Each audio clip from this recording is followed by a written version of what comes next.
सर्व शेतकरी बांधवांना आज पोळ्यानिमित्त हार्दिक हार्दिक शुभेच्छा।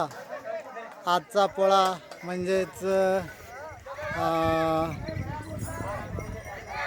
2025चा पोळा आणि दरवर्षीप्रमाणे यावर्षी सुद्धा अनेक बैलजोड्या या पोळ्याच्या निमित्तानं आपल्या मंदिराच्या ठिकाणी जमा झालेले आहेत।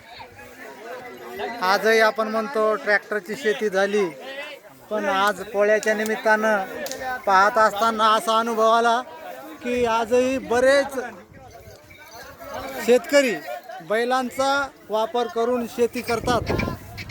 हे आज या पोळ्याच्या निमित्ताने पाहायला मिळाले। हे बघा, बैल कीर्तापूर तांडा येथील पोळा आहे आणि आजूबाजूला भरपूर बैल आपल्याला दिसतील। हा पोळा सण आहे। अनेक शेतकरी या ठिकाणी बसलेले आहेत।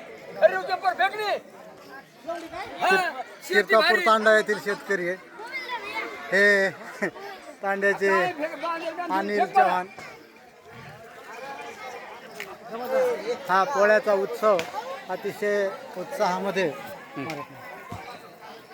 पारंपरिक शेती पद्धती बैलाच्या सहाय्याने शेतकरी आजपर्यंत करत आलेला आहे।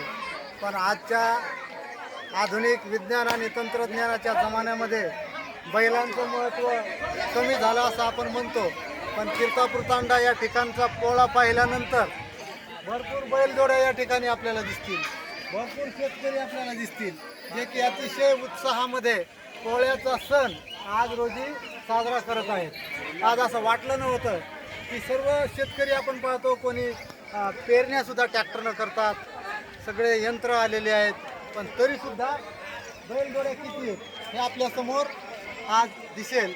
आणि निश्चितच पारंपरिक पद्धती जी होती पोळ्याची ती अतिशय चांगली होती।